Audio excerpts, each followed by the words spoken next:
You found my wallet. Don't make the mistake everyone else makes. The voice on the other end of the phone was calm, too calm. Ethan Brooks stood frozen on the shoulder of a dark Montana highway, rain hammering the hood of his delivery van, $15,000 in cash sitting in his lap, and a leather patch that read, Hell's Angels, staring back at him like a warning he hadn't asked for. Before we go any further, if stories like this keep you up at night, thinking about what you would have done, hit subscribe, stay with me until the very end, and drop a comment telling me what city you are watching from. I love seeing how far across the world these stories travel. Now, let's go back to where it all began. The rain had been falling for 6 hours straight, and Ethan Brooks had been driving for almost all of them. 14-hour shift, number 11 that week.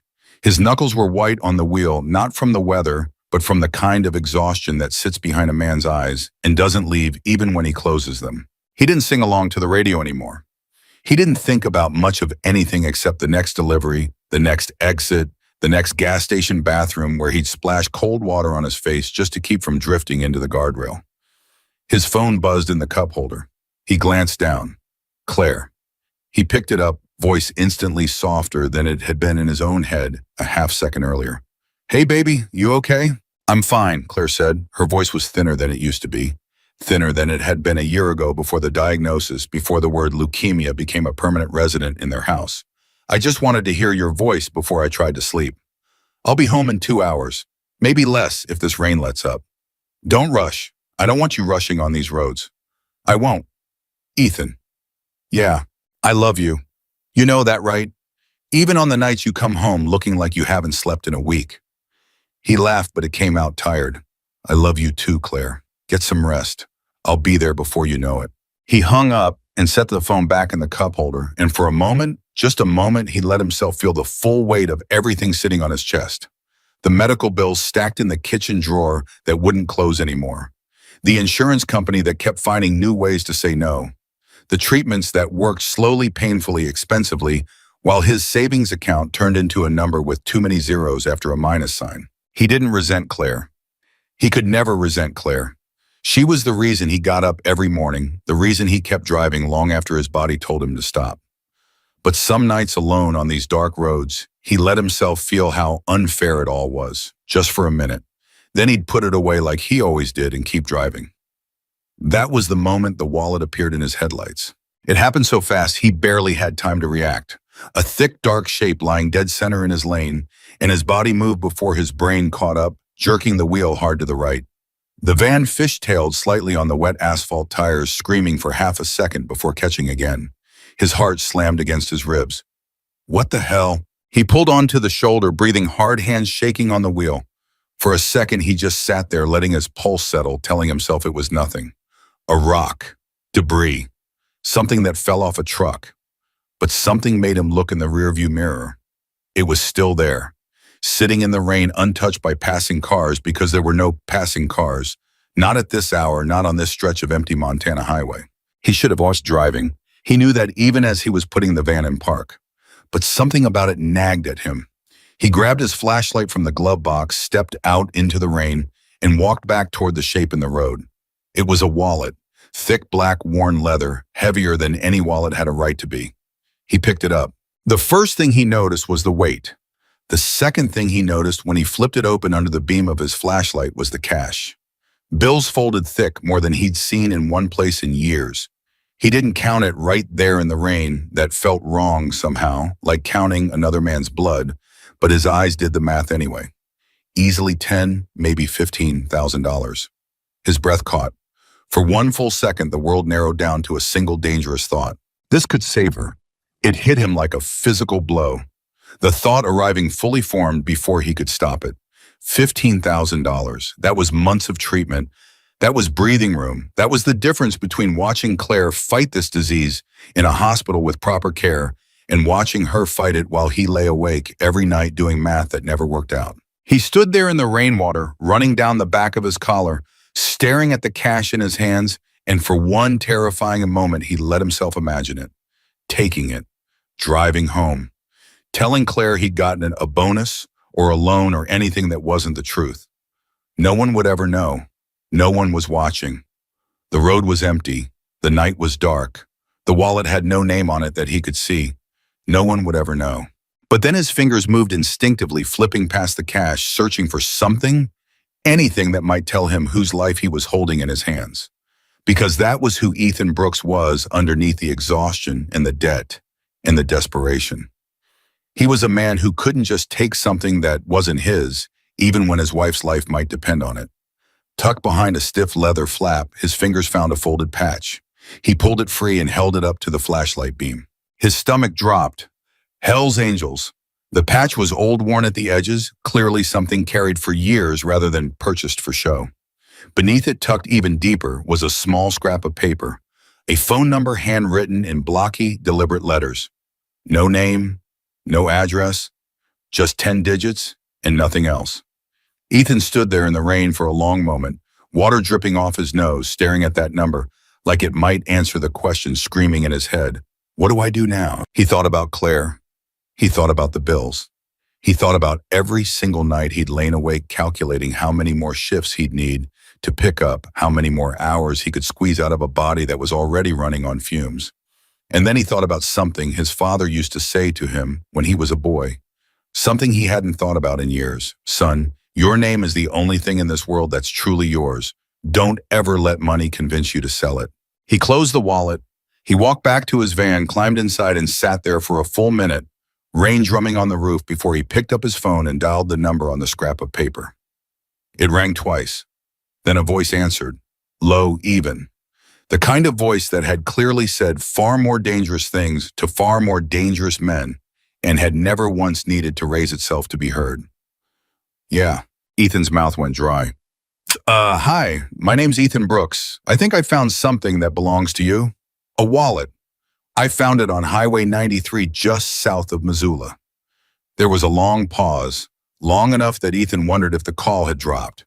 Then the voice spoke again, and this time there was something different in it, something sharper, something that made the hair on the back of Ethan's neck stand up.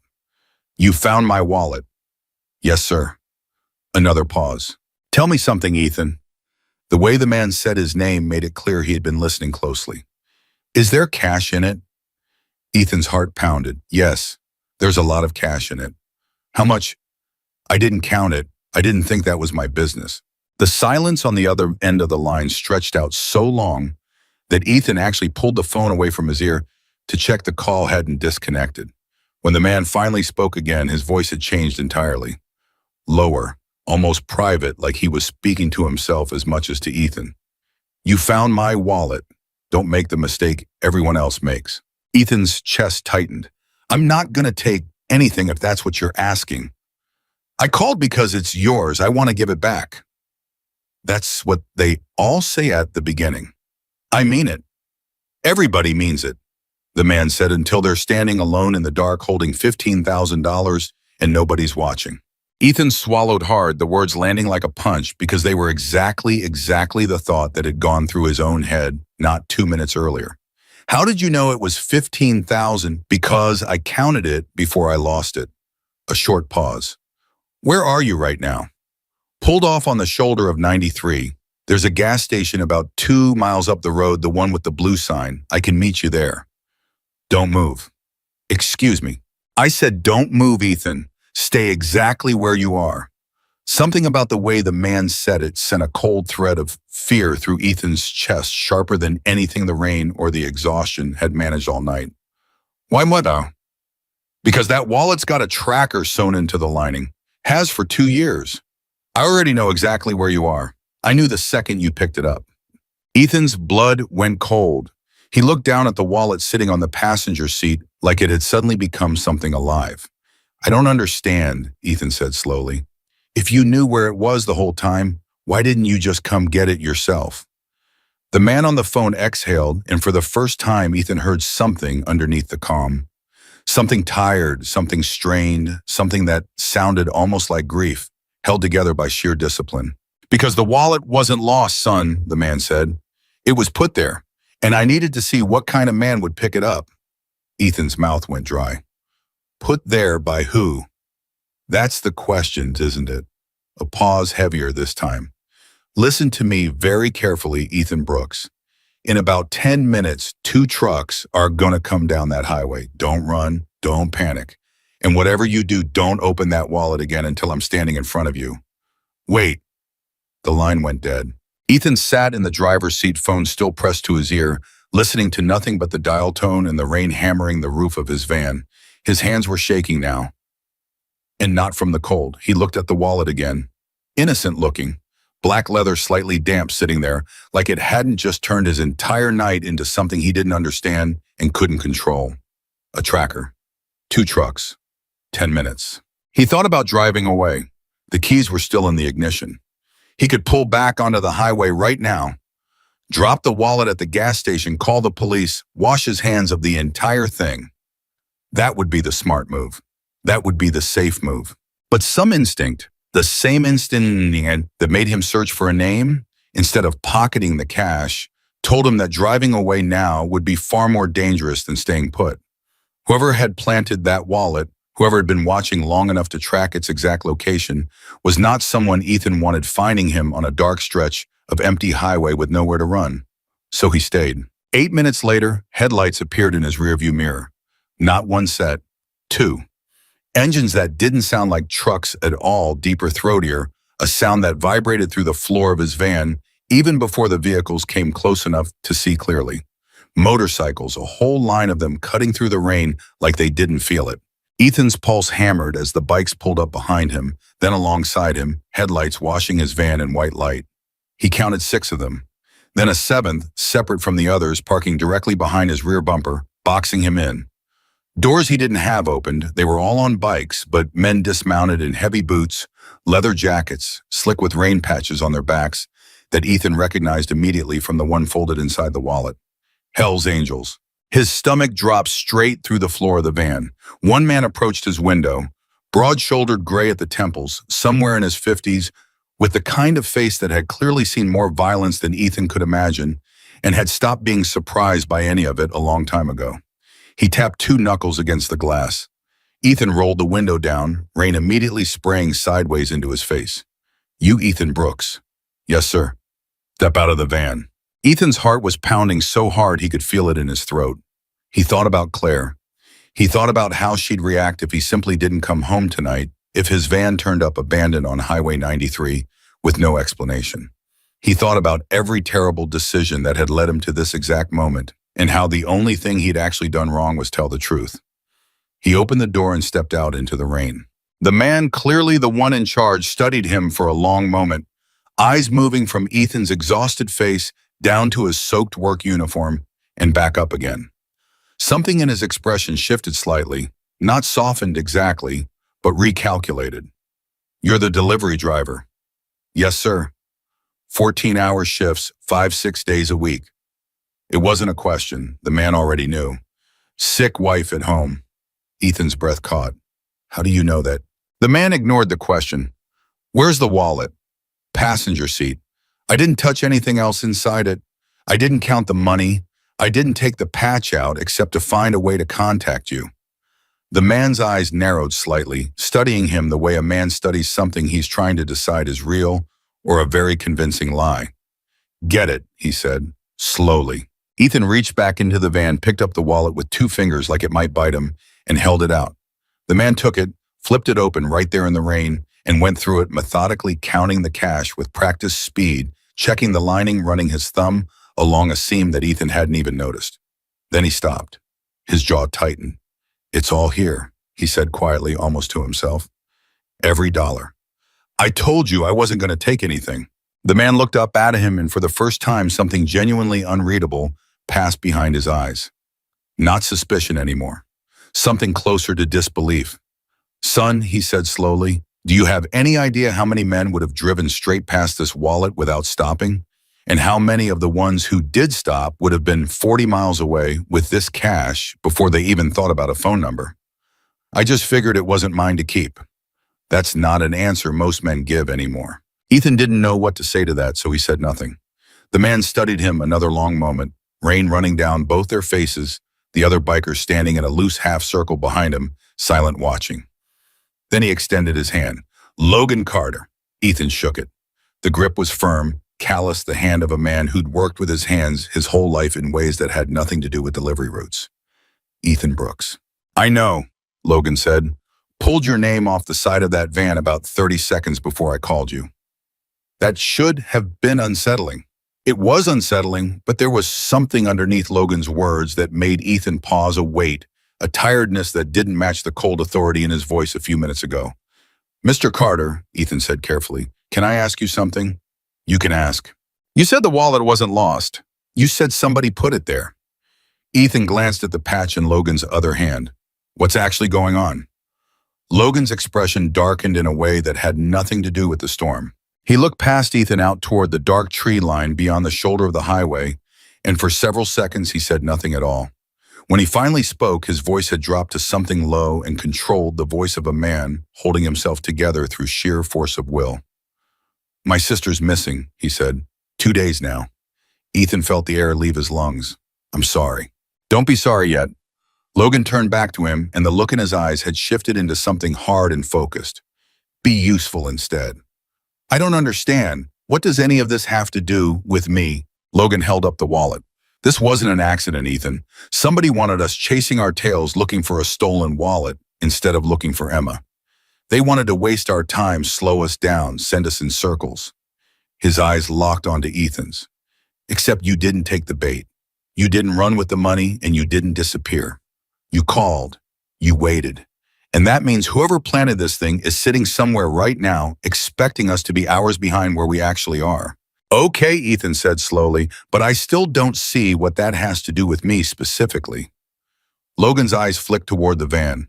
Your dash cam, he said. Is it still running? Ethan blinked. Yeah, it's always running. It's required for the delivery company. Then somewhere on that little memory card, Logan said, might be the only lead we have left. For a long moment, the only sound on that empty stretch of Montana highway was the rain hitting metal and asphalt and the low idle of 7 motorcycle engines. Ethan stood there, soaked through heart still hammering, staring at a man he'd known for less than 10 minutes, who had just told him his honesty might be the key to finding a missing woman he'd never met. You want to check my dash cam, Ethan said slowly. I need to check your dash cam. For what exactly? For whatever vehicle dropped that wallet on this stretch of highway tonight, Logan said. Because somebody drove out here, somebody got out of their car long enough to set it in the road exactly where they knew a driver running this route would have to stop or swerve, and somebody drove away again. And your camera was running the entire time. Ethan felt something heavy settle into his chest. Not fear exactly, though there was plenty of that too, but something closer to the weight of being pulled into a current far stronger than he was. Mr. Carter, he said, I'm a delivery driver. I don't do this kind of thing. Nobody's asking you to do anything you don't want to do. Then why does it feel like I already don't have a choice? Logan's expression didn't soften, but something in it acknowledged the truth of what Ethan had just said. Because right now, the only image of the people who took my sister might be sitting in the back of your van. And once I see it, I can't unsee it. And neither can you. The rain kept falling. The bikers kept watching. And somewhere out in the dark Montana mountains, a woman named Emma Carter was still missing, and a man named Ethan Brooks, exhausted, broke desperate but unwilling to compromise the only thing he had left that no medical bill could touch, was about to find out exactly how far one honest decision could carry him. He looked at Logan. He looked at the wallet still in Logan's hand. He thought about Claire asleep at home waiting for him, completely unaware that her husband was standing on the side of a highway surrounded by Hell's Angels, about to hand over footage that might lead to either a rescue or something far more dangerous.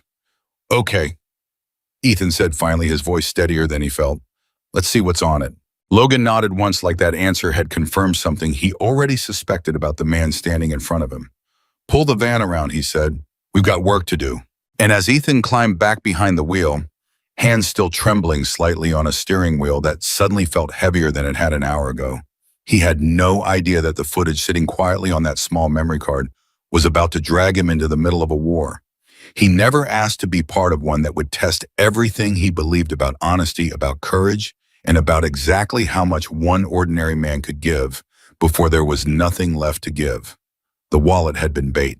But Ethan Brooks had just become something far more dangerous to the people hunting Emma Carter. He had become a witness. Ethan pulled the van back onto the shoulder hands, still trembling, and Logan climbed into the passenger seat like he'd done it 1,000 times before, like the rain and the danger and the stranger behind the wheel meant nothing to him at all. Pull up the footage from tonight, Logan said. Start from when you left Missoula. Ethan reached for the small screen mounted near the dash, fingers fumbling with the buttons because his hands wouldn't stop shaking. It's going to take a second. The system's old. Take your time. Logan's voice was calm, but his eyes weren't. They were fixed on that little screen like it was the only thing left in the world. The footage loaded grainy and gray, timestamped from 2 hours earlier. Ethan scrubbed forward, watching his own headlights cut through rain on an empty road, watching nothing happen for stretch after stretch of empty highway. Then at the edge of the frame, a pair of taillights appeared. There, Logan said sharply. Stop, right there. Ethan froze the image. A dark sedan parked on the shoulder, exactly where the wallet had been found, hazard lights blinking weakly through the rain. Play it forward. Slow. Ethan did. The footage rolled forward frame by frame, and the figure emerged from the driver's side of the sedan hood, up face hidden. Moving fast, dropping something into the road before climbing back inside and pulling away within seconds. Logan's jaw tightened so hard Ethan heard it click. Can you read the plate? Ethan squinted at the screen. The rain and the darkness blurred everything into smears of gray and red. I can't. It's too dark. Zoom in. This thing doesn't zoom, Mr. Carter. It's a basic dash cam. It's not. Then we'll find someone who can pull a clean frame off it. Logan's voice had gone hard-clipped all business now. He pulled out his phone and started typing rapidly with his thumbs, sending something to someone, his whole posture coiled tight, like a man holding back something enormous behind his ribs. Marcus needs to see this tonight. Who's Marcus? Doesn't matter right now. Logan glanced at him sideways. What matters is that car. That's the first real lead we've had in 2 days. Ethan sat there watching Logan's face in the dim glow of the dashboard lights, and something about the rawness in the man's expression made him forget for just a second that he was supposed to be afraid of him. Mr. Carter, he said quietly, what happened to your sister? Logan didn't answer right away. He kept staring at the frozen image on the screen, the hooded figure, the dark sedan, the wallet falling into the road in slow motion, like he could will more information out of the pixels if he just looked hard enough. Emma's a nurse, he finally said. Volunteers 2 nights a week at a clinic that serves migrant workers out past the old mining towns. 3 nights ago, she came home and told me that she'd seen something she wasn't supposed to see. Wouldn't tell me what. Said it was safer if I didn't know. His voice tightened. Next morning, she didn't show up for her shift. Her phone's been dead since. Her car's still parked outside her apartment. And you think whoever's behind this is the same person who planted the wallet? I don't think it, Logan said. I know it. Somebody wanted me burning daylight chasing a robbery story instead of chasing my sister. He looked at Ethan directly now, eyes hard. And it would have worked if you'd kept that money and disappeared like 99 men out of 100 would have. Ethan felt something twist in his chest, pride and fear tangled together in a way he didn't have a name for. I just did what felt right. Yeah. Logan's mouth tightened into something that wasn't quite a smile. I'm starting to understand that about you. The phone in Logan's hand buzzed. He glanced down, read something, and his whole body went rigid. What? Ethan asked. What is it? Marcus says he can clean up a still from a dash cam file if we get it to him in the next hour. Says it's the kind of thing law enforcement uses. Logan's eyes flicked up sharply. You're not going to want to hear what he asked me next. What did he ask? He asked if we were going through official channels or doing this ourselves. Ethan felt his stomach drop. And what did you tell him? Logan looked at him for a long moment, rain still drumming against the windshield, the silence stretching out heavy and dangerous between them.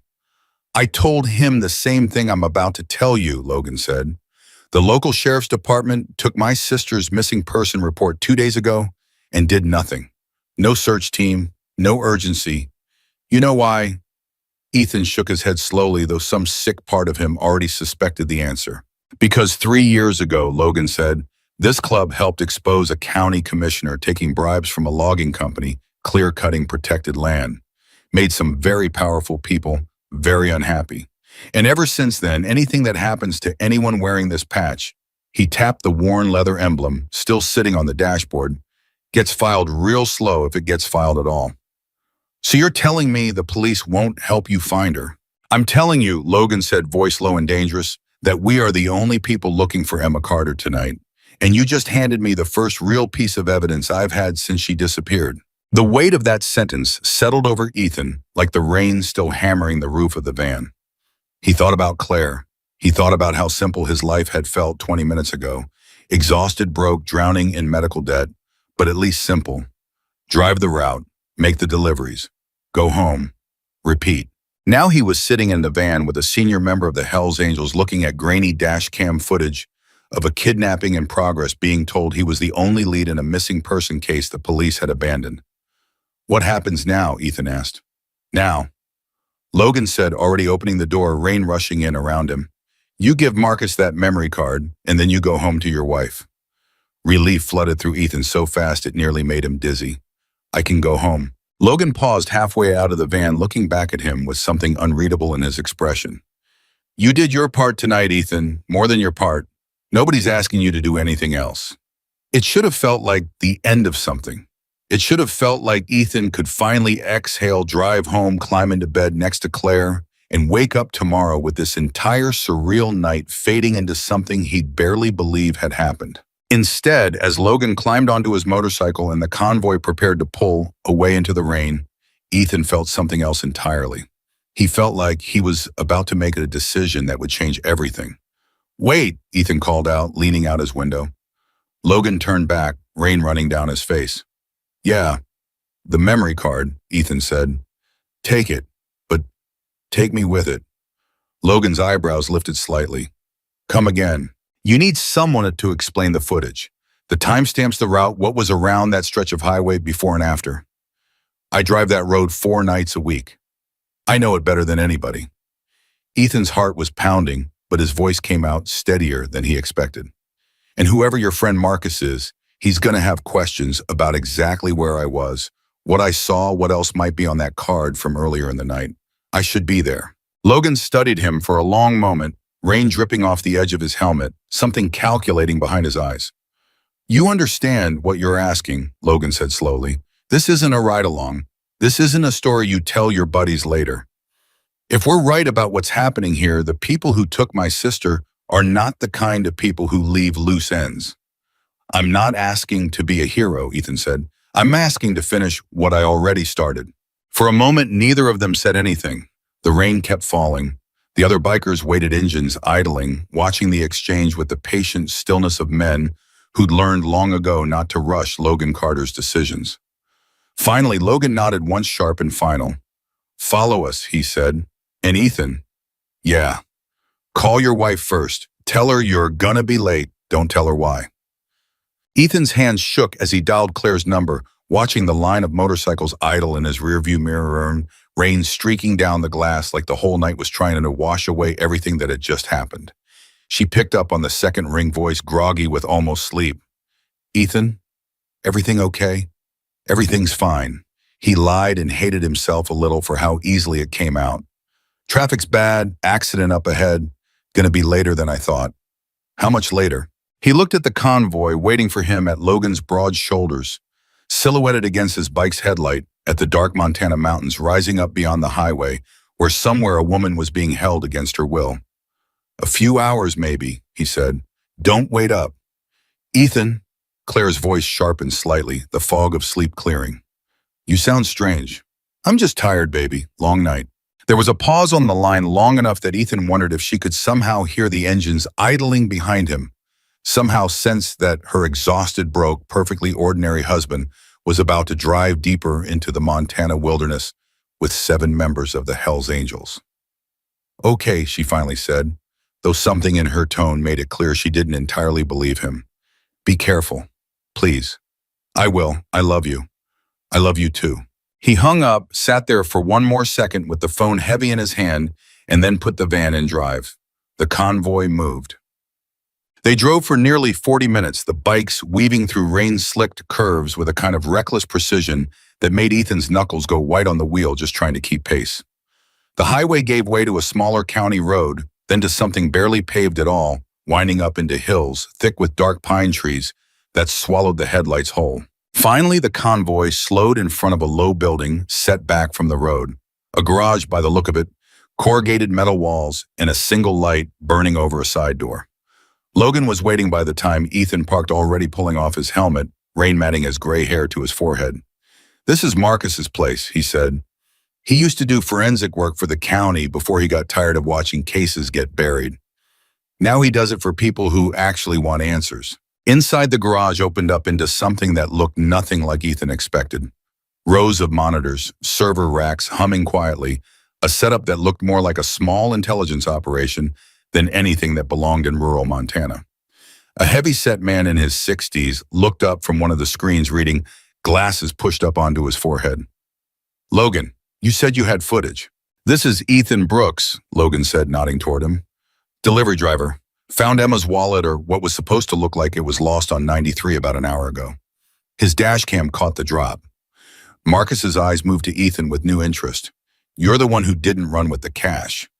"News travels fast," Ethan muttered. "In this world," Marcus said, gesturing for them to come closer, "everything travels fast. Now give me that card." Ethan handed it over, and Marcus slid it into a reader connected to the largest monitor, fingers moving across the keyboard with practiced speed. The grainy footage Ethan had already seen once filled the screen again, larger now, sharper in some ways, but still maddeningly unclear. "There," Logan said, pointing. "Right there, the plate." Marcus zoomed in the image, fracturing into pixels, then slowly, painstakingly sharpening as some software Ethan didn't understand worked to clean up the frame. Seconds stretched into a full minute, then 2. "Got it," Marcus finally said. Logan leaned forward so fast he nearly knocked over a stack of papers. "Read it." Marcus read off a plate number and immediately typed it into another system. Lines of text scrolled past too fast for Ethan to follow. Then Marcus went very still. "Logan," he said slowly, "you are not gonna like this." "Tell me anyway." "That car's registered to a shell company. Same shell company that owns 3 other vehicles, 2 warehouses outside Butte, and—" Marcus paused, scrolling further down. "And a piece of property up near the old Caldwell mining claim." Logan's whole body went rigid. "The same property where Emma was running her clinic outreach last month." "Looks that way." "That's not a coincidence." "No," Marcus agreed grimly. "It's not." Ethan stood there watching 2 men he'd known for less than an hour piece together what looked like genuine evidence of a kidnapping, and felt the full weight of what he'd stumbled into finally settle over him completely. "Who's the shell company tied to?" Logan asked. "Can you trace it back?" Marcus's fingers flew across the keyboard again. The silence stretched, broken only by the hum of servers and the rain still hammering the metal roof above them. "Working on it," Marcus muttered. "These guys buried it deep. Multiple layers offshore accounts the works. This isn't some local crook running a side hustle.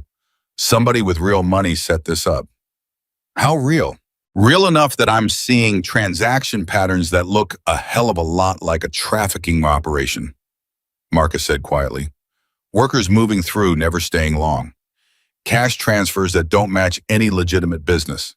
And, he paused again, jaw tightening, at least 2 missing persons reports filed in the last 6 months from workers connected to addresses tied to this same company. Both reports closed within a week. No follow-up." The room went silent. Ethan felt sick. "You're saying this isn't just about your sister?"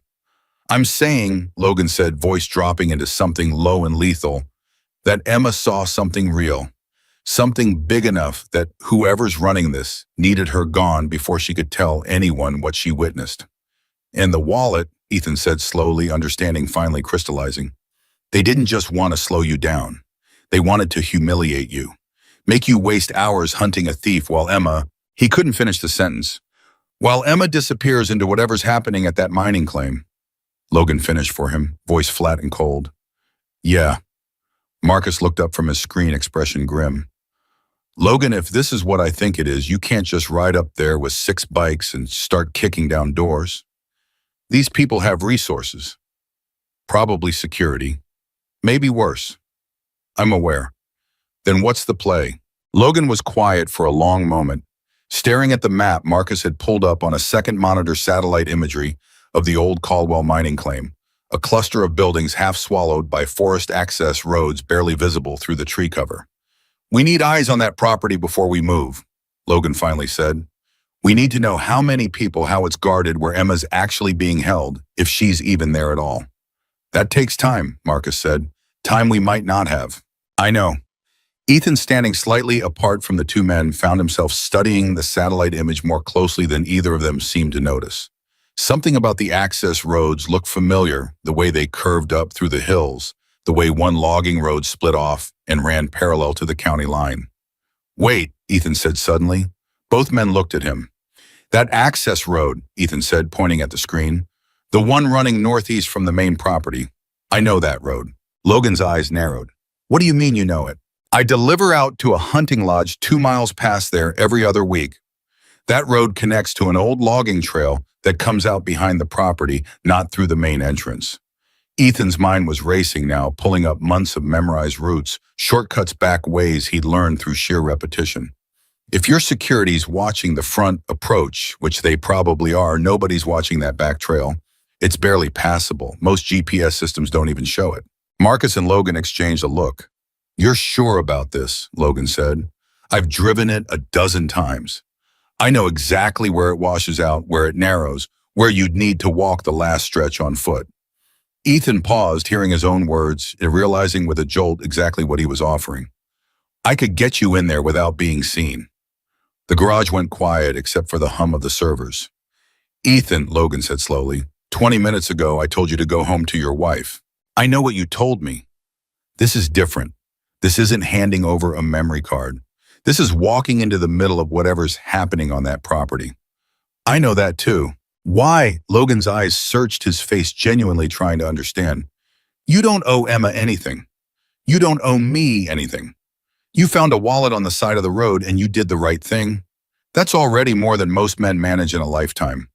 You can walk out that door right now and nobody in this room would think less of you."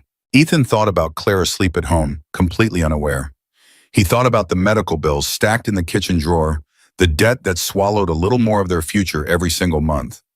He thought about how small and powerless he'd felt for the last year, watching the woman he loved fight for her life, while he could do nothing but work harder and watch the numbers keep losing. And he thought about the moment on that highway, standing in the rain with $15,000 in his hands, when he could have taken the easy way out and didn't.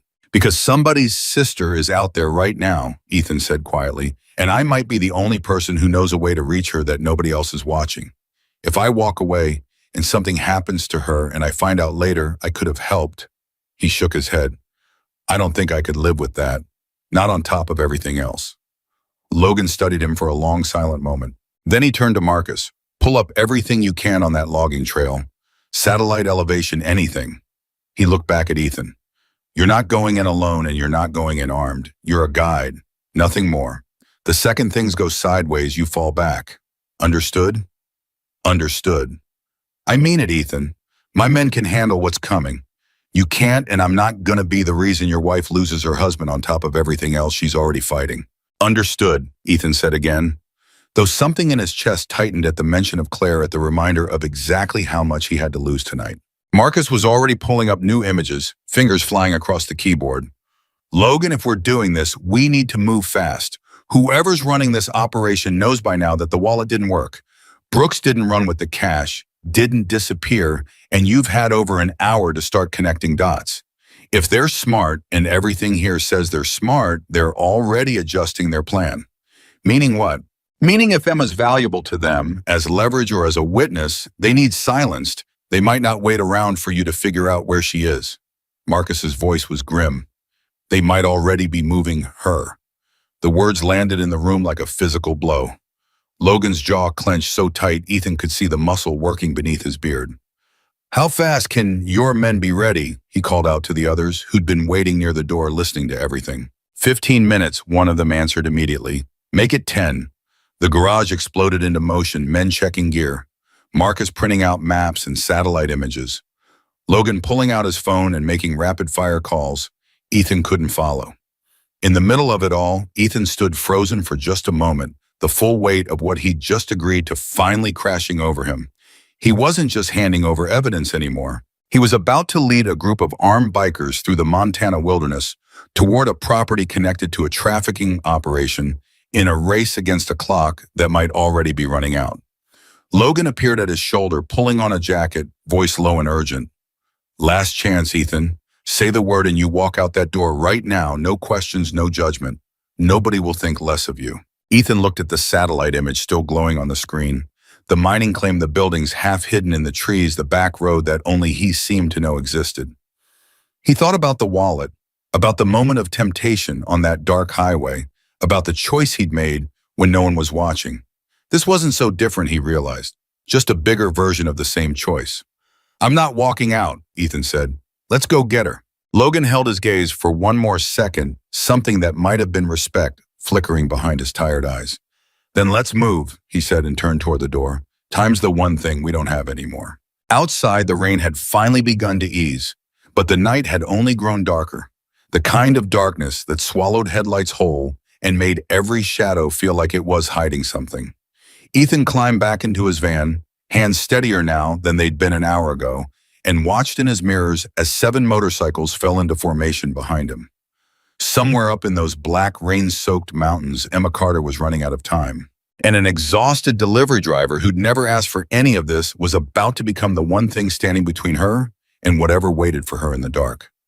The convoy moved through the dark in a tight, controlled line, Ethan's van leading the way, with 7 motorcycles trailing close behind, headlights cutting through mist that clung to the road like it didn't want them to reach where they were going. Logan rode just off Ethan's rear bumper, close enough that Ethan could see him in the side mirror every time the road straightened out. Every few minutes, Logan's voice crackled through a small radio Marcus had shoved into Ethan's hand before they left. "Talk to me, Ethan. How much further to that turnoff?" Ethan keyed the radio with one hand, eyes locked on the road. 3 miles, maybe 4. The trail entrance is easy to miss if you don't already know it's there." "Copy that." He set the radio down and immediately felt his phone buzz in the cup holder. Claire's name lit up the screen. His stomach clenched. He couldn't answer it. Not now, not with 7 Hell's Angels riding behind him and a kidnapped woman somewhere ahead in the dark. He let it ring out, watched the screen go dark, and felt something heavy settle into his chest that had nothing to do with the danger of what they were about to do. "I'm sorry, Claire. I'll explain everything. I just need you to trust me a little longer." The radio crackled again. "Ethan, you still with us?" "Still here," he said, voice tighter than he wanted it to be. "You don't sound it." "My wife just called. I didn't pick up." There was a pause on the line just long enough that Ethan wondered if Logan understood exactly what that silence cost him. "She's going to be angry," Logan finally said. "She's going to be worried. That's worse." "When this is over," Logan said, "I'll make sure she knows the truth, all of it. Why you didn't come home, why you couldn't answer." "Thank you," Ethan said quietly, and meant it more than he expected to. The trail entrance appeared exactly where Ethan remembered it, a narrow gap in the tree line, easy to miss, unless a person already knew to look for it, marked only by a rusted, half-fallen fence post that had probably been there since before Ethan was born. "This is it," Ethan said into the radio, slowing the van. "From here it gets rough, real rough. I'd suggest killing your headlights once we're past this first stretch." "Copy. Lead the way." The van bounced hard over ruts and exposed roots branches, scraping against the sides loud enough to make Ethan wince every single time it's certain the sound would carry for miles in the dead quiet of the mountain night. Behind him, the motorcycles navigated the broken trail with a kind of practiced ease that told him these men had ridden far worse roads than this one. 10 minutes in Ethan's headlights caught something that made his stomach drop. A washout deep and wide, cutting straight across the trail. He slammed the brakes, the van skidding slightly before stopping just short of the edge. His radio crackled immediately. "What's wrong?" "Washout," Ethan said, voice tight. "I didn't think it would be this bad. Last time I came through here, it was maybe half this size."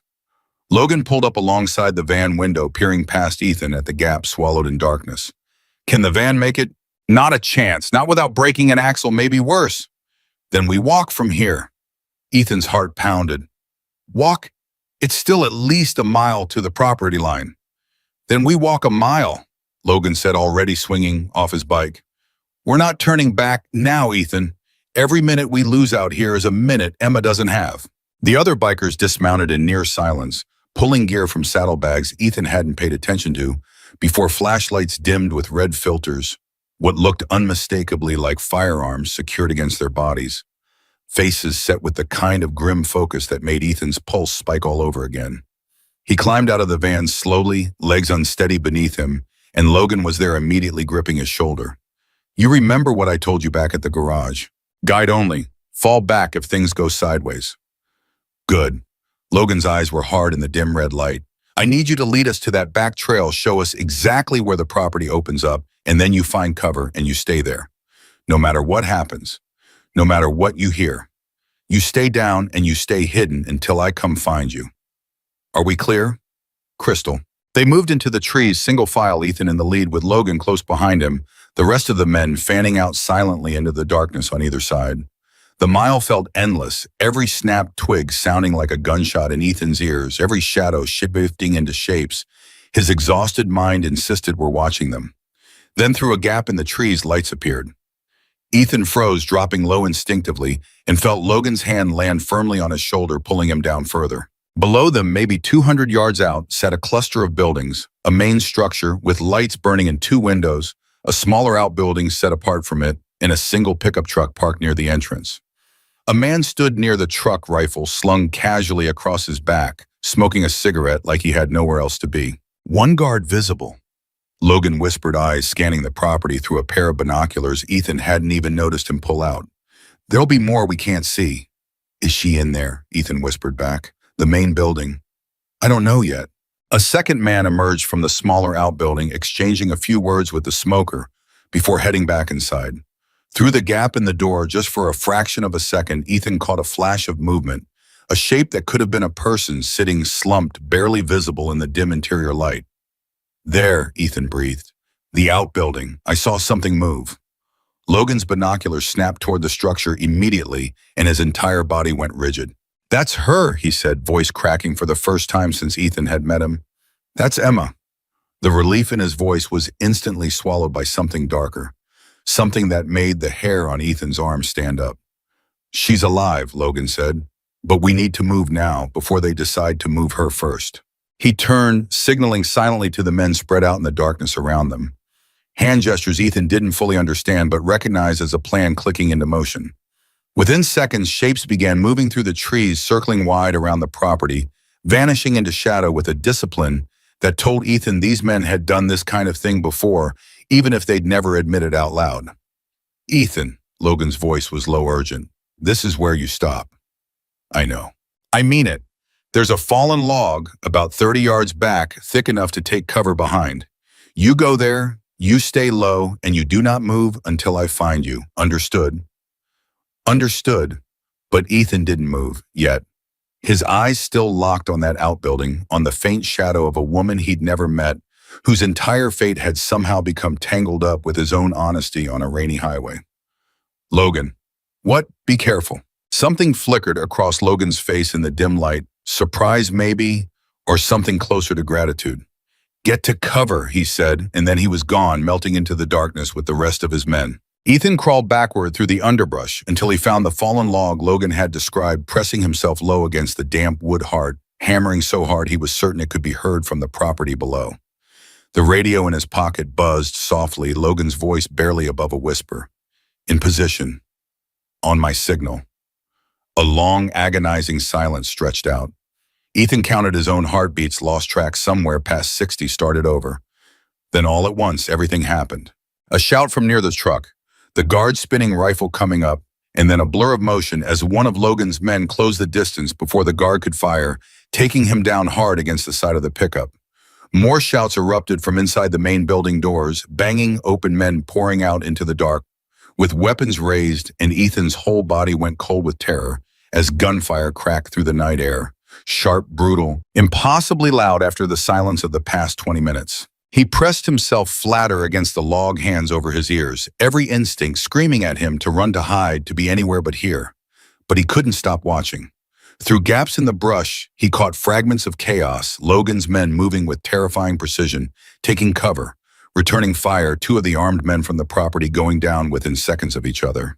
A third man broke away, sprinting toward the outbuilding where Emma was being held, and Ethan's heart seized. He's going for her. He's going to use her as a shield or worse. Without thinking, without any plan beyond pure instinct, Ethan was moving crawling fast through the underbrush, completely ignoring everything Logan had told him. Eyes locked on the running man closing in on that small wooden building. "Ethan, get down!" Logan's voice roared through the radio, but Ethan barely heard it over the blood pounding in his ears. The man reached the outbuilding door and wrenched it open, and Ethan saw her clearly now. A young woman, hands bound, eyes wide with terror, trying desperately to scramble backward away from him.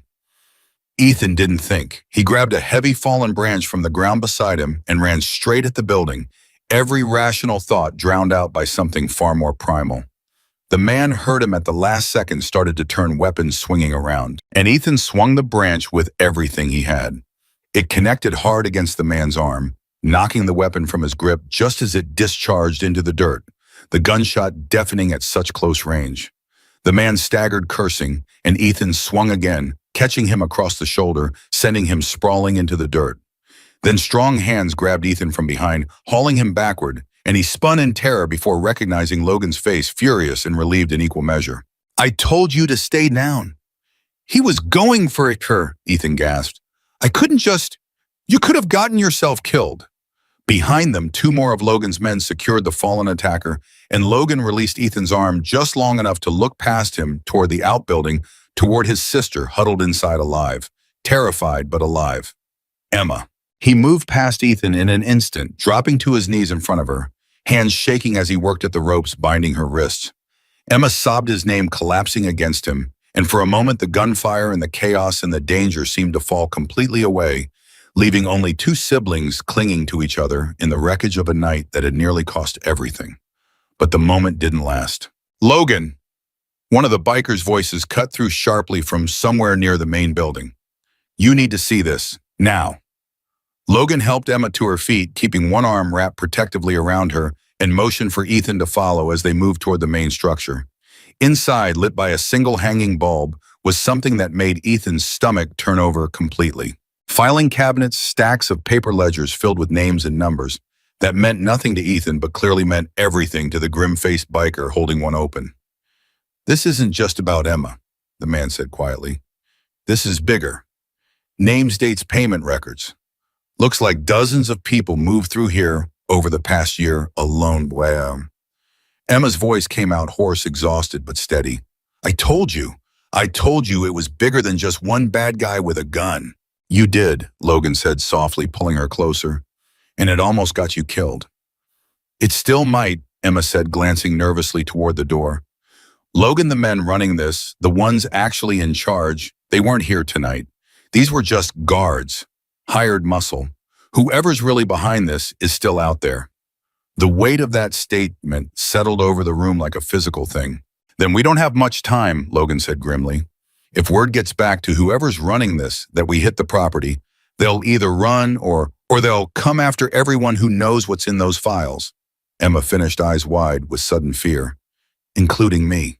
Ethan stood near the doorway, watching this family reunion collide directly with a much larger, much darker reality, and felt the full scope of what he'd stumbled into finally crash over him completely. This wasn't over. Not even close. Logan turned to him suddenly, expression shifting into something Ethan hadn't seen from him yet. Not gratitude exactly, not quite respect, but something adjacent to both. "Ethan," he said, "what you did out there. I know I wasn't supposed to move. You probably saved my sister's life." The words landed heavier than Ethan expected, settling into his chest with a strange mixture of pride and exhaustion and disbelief that this entire night had actually happened, that he was actually standing here. "I just reacted," Ethan said quietly. "I didn't even think about it." "That's usually when people show you who they really are," Logan said, "when there's no time to think." Emma was watching this exchange with obvious curiosity, glancing between her brother and the exhausted stranger covered in mud and adrenaline standing near the door. "Who exactly are you?"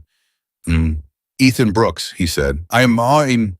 He paused, genuinely unsure how to summarize the last several hours. "I found your wallet." Emma blinked, then looked at her brother. "The wallet plan. You actually used the wallet plan." "It worked better than I expected," Logan admitted, "mostly because of him." Before Emma could respond, one of the bikers near the door called out sharply again.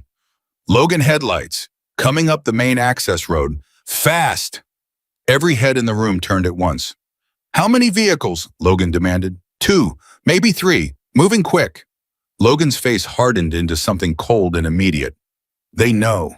Know what? Ethan asked, though some sick part of him already understood. That something went wrong here, Logan said, already moving, pulling Emma toward the door. Whoever's actually running this operation just found out their guards aren't answering, and now they're coming to find out why. We need to move, one of the bikers said urgently. Now. The files, Emma said, suddenly twisting back toward the cabinet. We can't leave those behind. They're the only proof. Grab what you can carry, Logan ordered. Fast. Chaos erupted around Ethan as bikers scrambled to gather documents, stuffing folders and ledgers into bags, while outside the sound of approaching engines grew steadily louder, closer, more urgent with every passing second. Ethan grabbed an armful of papers without even thinking, following Logan's lead, his exhausted body running purely on adrenaline at this point. Out the back, Logan commanded. Same way we came in. Ethan, you remember the trail. I remember it. Then lead us. They burst out into the darkness just as the first set of headlights crested the rise leading into the property, and Ethan didn't wait to see what happened next. He ran Emma close behind him, with Logan's hand still firmly on her shoulder, the rest of the bikers fanning out in protective formation around them, as gunfire erupted again behind them, closer this time, more chaotic. The mile back to the washed-out trail felt twice as long, in the dark branches tearing at Ethan's clothes, his lungs burning. Emma stumbling occasionally but never falling. Logan's steady presence keeping her upright through sheer determination. When they finally reached the vehicles, Ethan's hands were shaking too hard to find his keys. At first, fear and exhaustion colliding into something that made his whole body feel disconnected from his brain. Breathe, Logan said, gripping his shoulder firmly. You did it. We're out. They're still back there, Ethan gasped, glancing back the way they'd come, where distant gunfire still echoed faintly through the trees. My men can handle a fighting retreat. They know these woods now, too. Logan helped Emma into the back of Ethan's van, settling her gently against the seat, her hands still trembling from hours of captivity. Drive Ethan. Get her somewhere safe. I'll stay back. Make sure everyone else gets out clean. Logan, drive? Logan said again, firmer this time, already turning back toward the trail. I'll find you.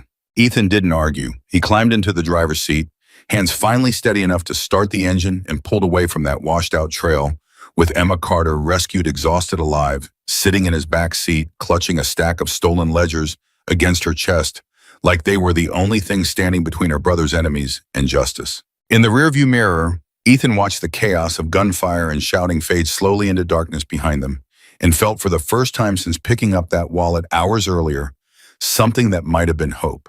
But as his phone buzzed again in the cup holder, Claire's name lighting up the screen for the second time that night, Ethan realized with a sudden sinking weight that the hardest part of this night might not be behind him at all.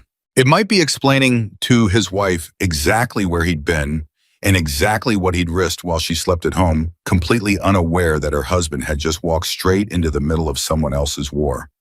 Ethan's phone kept buzzing, Claire's name lighting up the screen over and over, and he finally reached over with one hand and answered it, keeping his eyes locked on the dark road ahead. Claire, I'm okay. Ethan, where are you? Her voice was sharp, awake now, fear cutting through every word. It's almost 3 a.m. You said a few hours. I know. I'm so sorry. Something happened.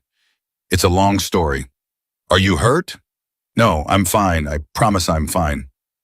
In the back seat, Emma shifted, glancing toward him with an expression that was equal parts gratitude and concern, clearly hearing every word. Then what happened? Claire demanded. Ethan, you're scaring me. He glanced in the rearview mirror at Emma, at the stack of stolen ledgers still clutched against her chest, and made a decision in that moment that he hoped he wouldn't regret. I'll tell you everything when I get home, he said. I promise, just trust me a little longer. Please. There was a long silence on the line, heavy with everything Claire wasn't saying. Okay, she finally whispered. Just come home safe. I will. He hung up, and the silence in the van stretched out for a moment before Emma spoke quietly from the back seat. You didn't tell her. I didn't know how to explain any of this over the phone, Ethan admitted. How do I even start? Hey, honey, I found a Hells Angels wallet, and then I helped storm a trafficking compound in the mountains. A small, exhausted laugh escaped Emma despite everything. When you say it like that, it does sound insane. It sounds insane because it is insane. They drove the rest of the way to Marcus's garage, mostly in silence. Emma occasionally glancing nervously out the windows, flinching at every set of headlights that passed in the opposite direction.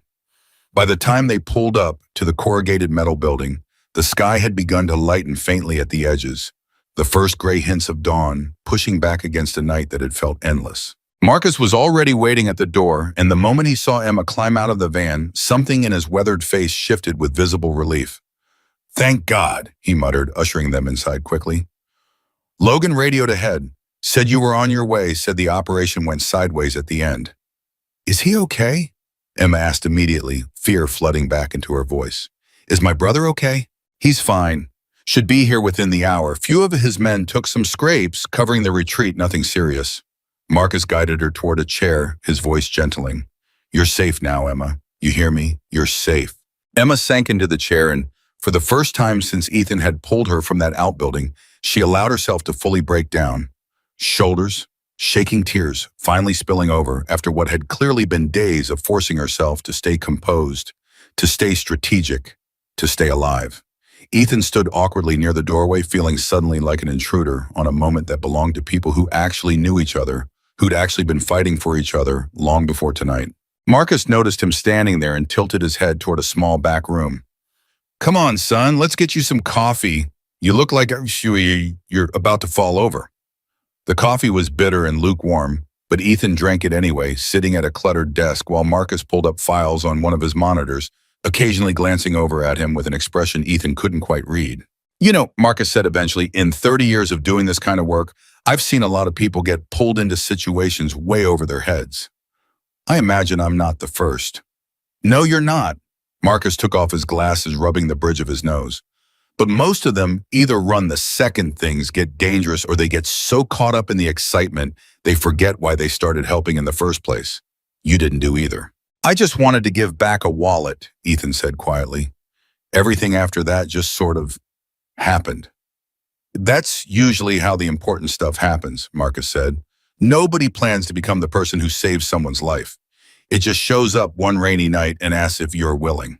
Ethan didn't have an answer for that, so he just nodded and kept drinking his coffee, listening to the quiet hum of the servers and the distant sound of Emma's crying finally beginning to settle into something calmer. Almost exactly an hour later, the rumble of motorcycles announced Logan's arrival, and Ethan felt something in his chest loosen with relief he hadn't fully realized he was holding. Logan walked in looking exhausted, a fresh cut above one eyebrow, but otherwise unharmed, and the moment Emma saw him, she was on her feet, crossing the room in seconds to throw her arms around him. "You scared me," she whispered into his shoulder. "I know," Logan said, holding her tight. "I know, I'm sorry. It's over now." "Is it though?" Emma pulled back, eyes searching his face. "Logan, the people running this, they're still out there. They know we hit the property. They know we have those files." Logan's jaw tightened, the brief moment of relief already giving way to the weight of everything still unresolved. "We'll deal with that. Right now you need rest." "I need answers." "You'll have them after you sleep." Emma looked like she wanted to argue, but exhaustion finally won out, her shoulders sagging as days of fear and adrenaline caught up with her all at once. Logan guided her toward a small couch against the far wall, and within minutes she was asleep, the stack of ledgers still clutched loosely in her lap. Logan stood watching her for a long moment before finally turning toward Ethan, something heavy and complicated behind his eyes. "You should go home," Logan said quietly. "Your wife's been calling Marcus's emergency line for the past 20 minutes. Ethan's stomach dropped. "What? Why didn't anyone tell me?" "Because there was nothing you could have done from here except worry," Marcus said gently. "She's not in danger, Ethan. She's just terrified about where her husband disappeared to in the middle of the night." Guilt crashed over Ethan like a physical weight. "I need to go." "I know," Logan said. "Before you do." He reached into his jacket and pulled out an envelope thick with cash, holding it out toward Ethan. Ethan stared at it, something cold settling in his chest. "What is that?" "A thank you for everything you did tonight. You didn't have to come back this far, Ethan. You didn't have to walk into that compound. You could have handed over that memory card and gone home, and instead you... No. Ethan's voice came out sharper than he intended, and he immediately softened it. I'm sorry, but no, I didn't do any of this for money.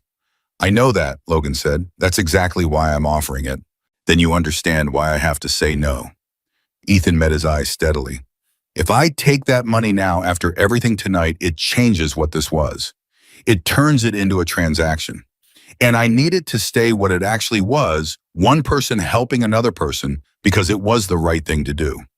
The garage went quiet, even Marcus pausing his typing to watch the exchange. Logan studied Ethan for a long moment, the envelope still extended between them, something working behind his tired eyes that looked almost like disbelief. Most men, Logan said slowly, would have taken that money from the wallet on the highway, and they sure as hell would take it now. I'm not most men. No, Logan said, finally lowering the envelope, a faint, exhausted smile tugging at the corner of his mouth.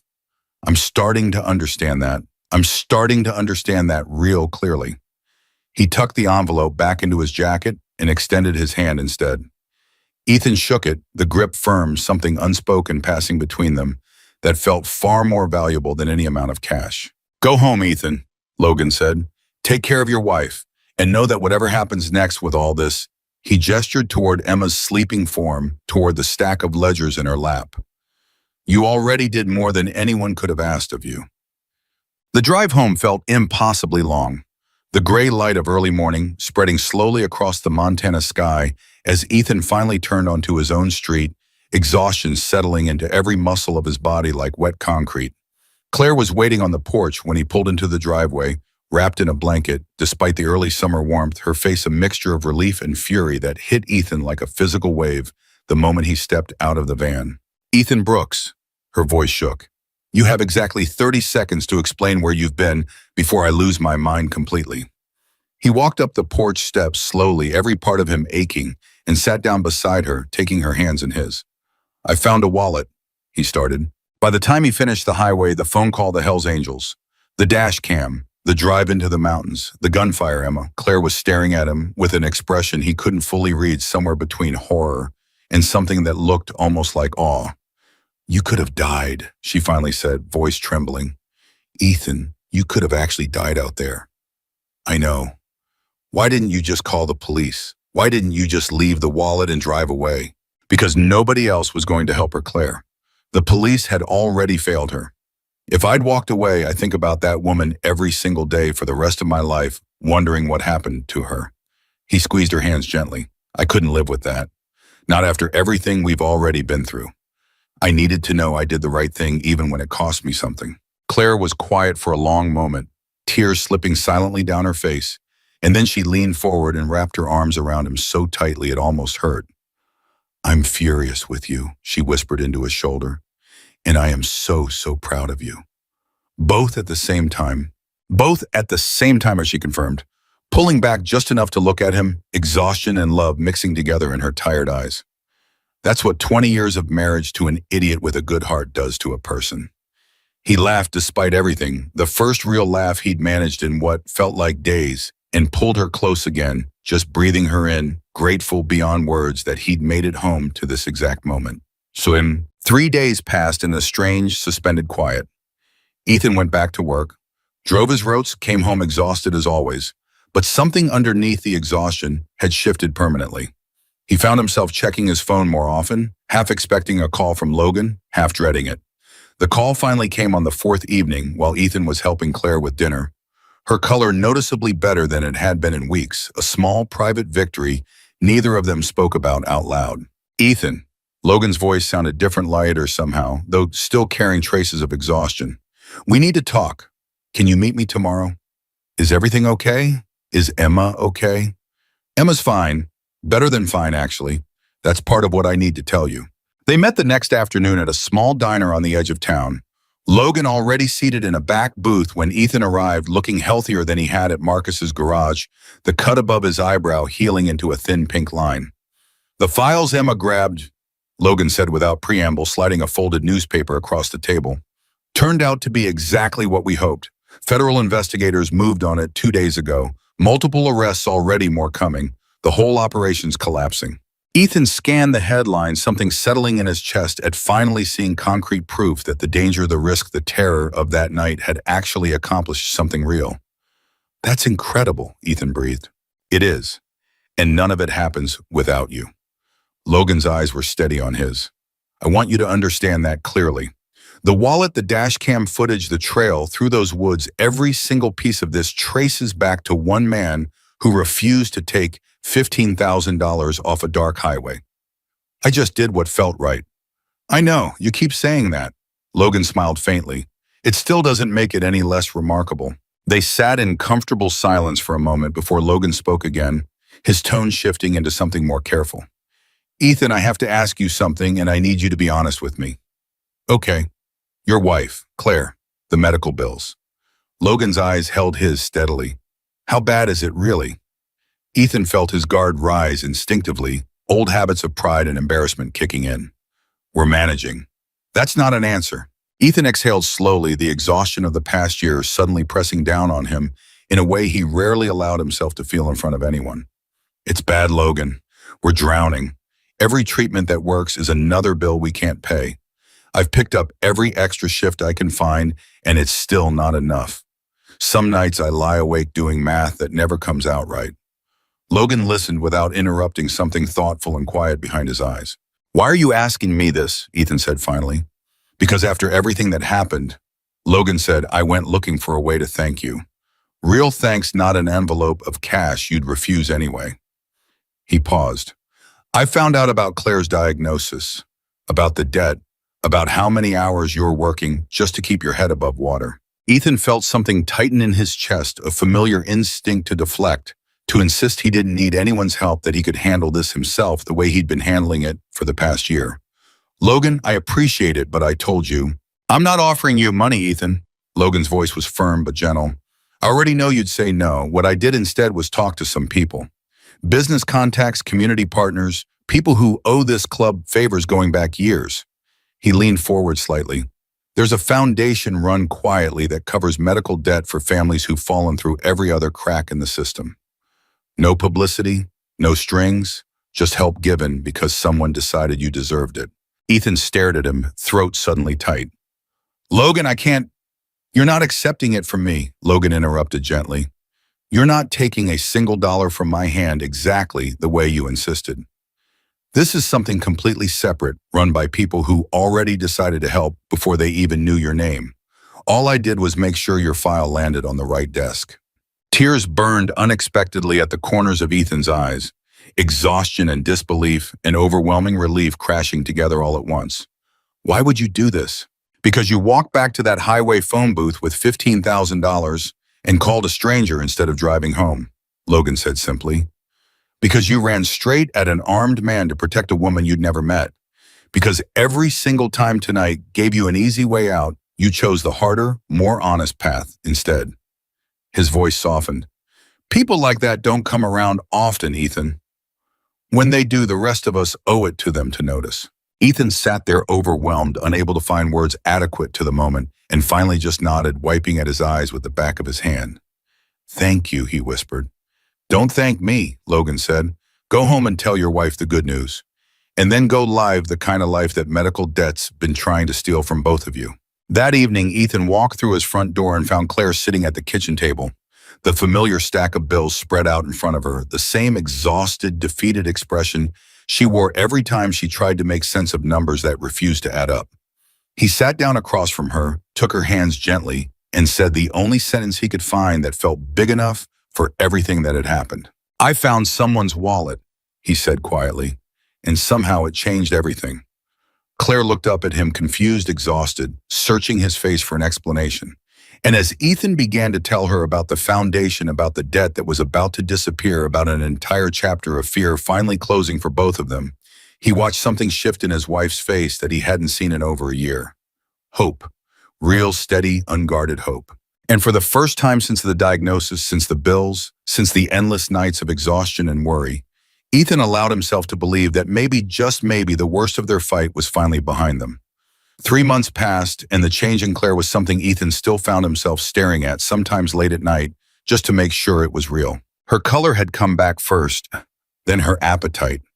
Then slowly, almost shyly, her laugh. The real one, the one that used to fill their whole kitchen before the diagnosis, had quieted it down to something smaller and more careful.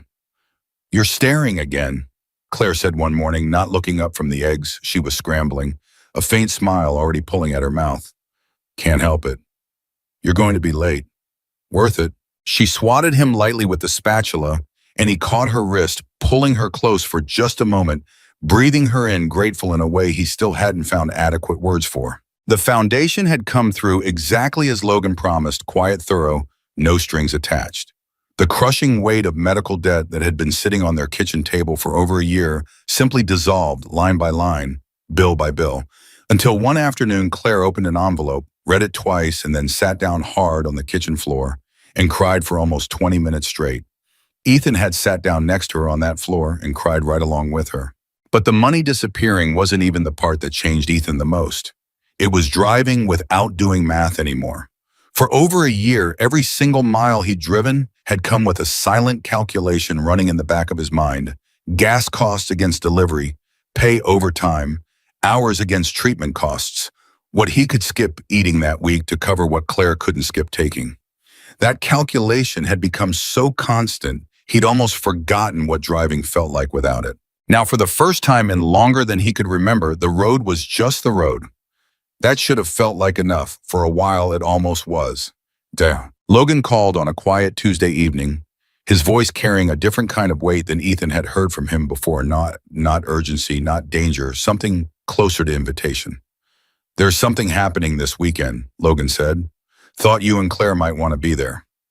"What kind of something?" "Community fundraiser.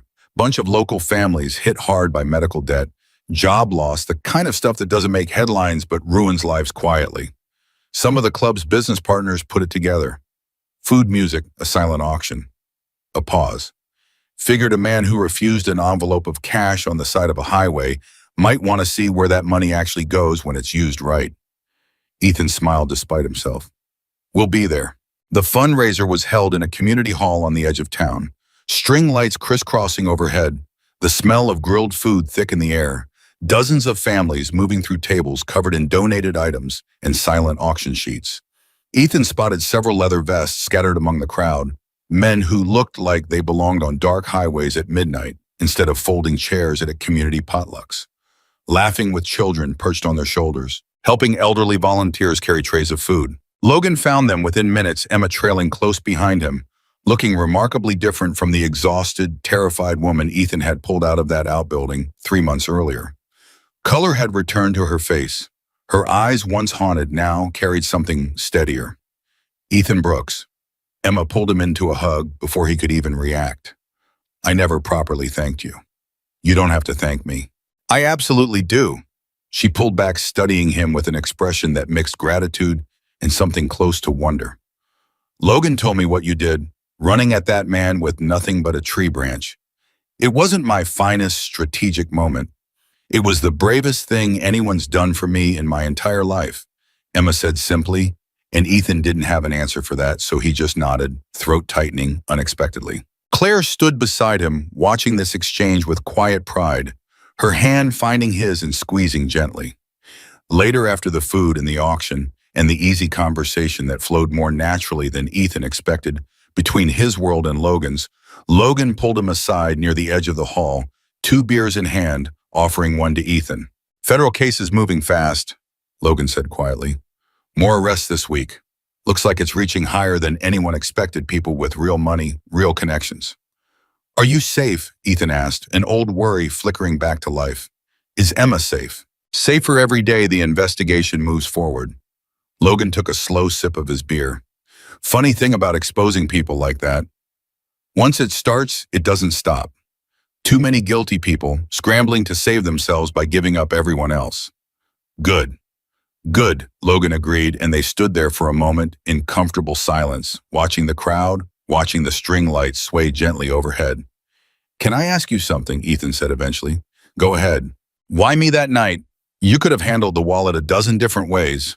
Why did you trust a complete stranger with any of this?" Logan considered the question as seriously, the kind of consideration that told Ethan he'd actually thought about this before. "Because in this life," Logan said slowly, You learn pretty fast who tells the truth when nobody's watching, and who only tells the truth when they think someone might catch them in the lie. You proved which one you were in about 30 seconds, standing on a dark highway in the pouring rain, holding $15,000 that could have solved every problem you had. He looked at Ethan directly. That's not something you can fake, Ethan. Either it's in you or it isn't. And if it had gone differently, if I'd kept the money, then I'd have been wrong about you, Logan said simply, and I'd have spent that whole night chasing the wrong lead instead of the right one. He clinked his bottle gently against Ethan's. Lucky for both of us, I wasn't wrong. Word of what happened that night never made headlines, never turned into a story, splashed across local news exactly the way both Logan and Ethan preferred it. But word moved anyway, the way it always does in small communities. Quiet conversations passed between neighbors, a kind of respect that didn't need broadcasting to be real. Ethan noticed it in small ways. The gas station attendant who started waving him through without charging for his coffee. The mechanic who fixed his van's brakes and refused payment, muttering something about taking care of good people. Claire's old students, now grown, stopping by occasionally just to check in, drawn by something in the community that had shifted, however quietly, in the months since that rainy night on Highway 93. Ethan didn't need the recognition. He'd never wanted it, but there was something undeniably healing about watching kindness move through a community, like water finding its level, settling into every crack it could reach. 6 months after that night, Ethan found himself back at the community hall, this time volunteering at a similar fundraiser, helping carry folding tables, setting up chairs, working alongside men in leather vests, and grandmothers in floral dresses with equal ease. Logan worked beside him most of the afternoon, the two of them falling into an easy rhythm that no longer felt strange or unlikely. You ever think about it? Logan asked at one point, hauling a table into position. That night, how different things would have turned out if you just kept driving past that wallet. Ethan thought about it more than he probably should have late at night, sometimes staring at the ceiling beside a peacefully sleeping Claire, replaying the moment he had almost driven away. All the time, Ethan admitted. Honestly, some nights it scares me more now than it did then. Back then, I didn't have time to think about how badly it could have gone. Now I just see how many different ways that night could have ended completely differently. But it didn't. No, Ethan agreed, it didn't. You know what I think about, Logan said, straightening up, wiping sweat from his forehead despite the cool evening air. I think about how close we came to losing Emma because of one decision that almost went the other way. Not your decision. The decision the people running that operation made, betting that an exhausted, desperate man would take the easy money and disappear. He shook his head slowly. They built their entire plan around the assumption that desperate people make selfish choices. They were wrong about you, and that mistake cost them everything. Lucky for Emma. Lucky for a lot of people, Logan corrected. That trafficking operation didn't just have Emma. Marcus's research turned up at least a dozen other victims once the federal investigation got moving. People with names, families, people who'd been completely forgotten by a system that didn't care enough to look for them. His voice hardened slightly.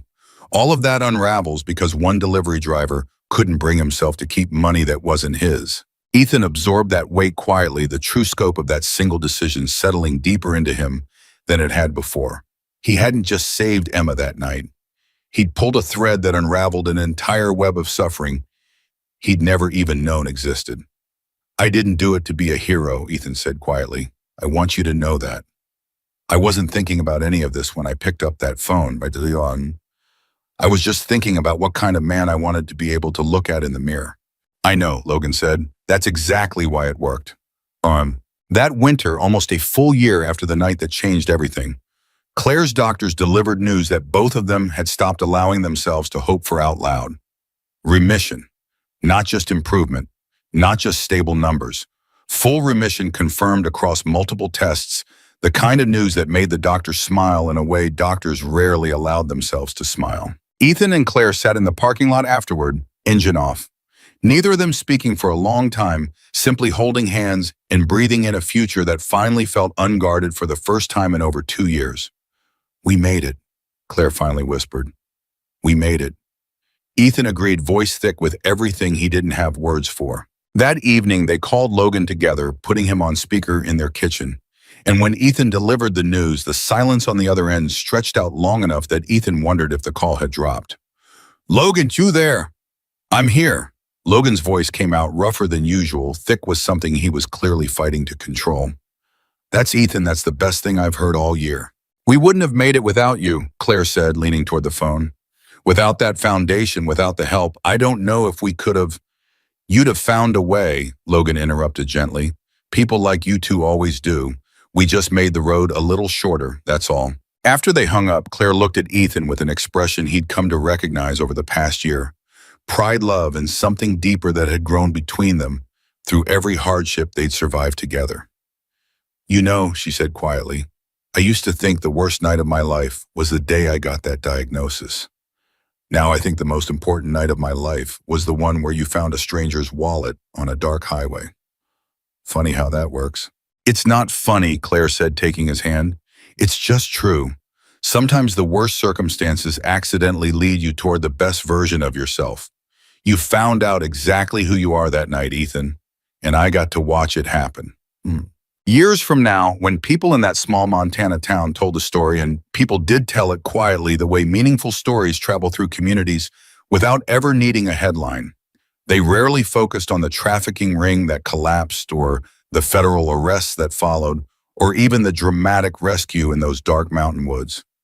They focused on the wallet, on a single ordinary man exhausted and desperate and drowning in debt, standing alone on a rainy highway with $15,000 in his hands, and absolutely nothing forcing him to do the right thing except the simple, stubborn refusal to become someone he couldn't respect. Logan Carter and Ethan Brooks never became business partners. They never sought publicity, never gave interviews, never let their unlikely friendship become anything louder than what it actually was. Two men from completely different worlds who'd recognized in each other the same unshakable principle. Character isn't built in the moments when people are watching. It's revealed in the moments when they're not. The wallet that fell into Ethan Brooks's headlights that rainy Montana night looked for one brief and terrifying moment like the answer to every prayer he and Claire had been too exhausted to keep praying. It would have been so easy to take it, so easy to justify it, so easy to convince himself that desperate circumstances excused a desperate choice. Instead, that wallet became something far more powerful than $15,000 ever could have been. It became the moment an entire family was reunited, the moment a trafficking operation finally collapsed under the weight of its own cruelty, the moment a community quietly closed ranks around two people who needed help and found it in the most unexpected place imaginable. And it became the moment when an ordinary exhausted delivery driver discovered that his integrity, the one thing in his life that medical bills could never touch, that debt could never claim, that desperation could never fully erase, was worth infinitely more than any amount of cash lying in the rain. Money can solve a problem for a season, but integrity can change a life forever. And sometimes the smallest act of honesty, one phone call made in the dark with everything to lose and nothing forcing the decision except a man's own quiet sense of who he wanted to be, is enough to open a door that fate had been waiting all along to unlock.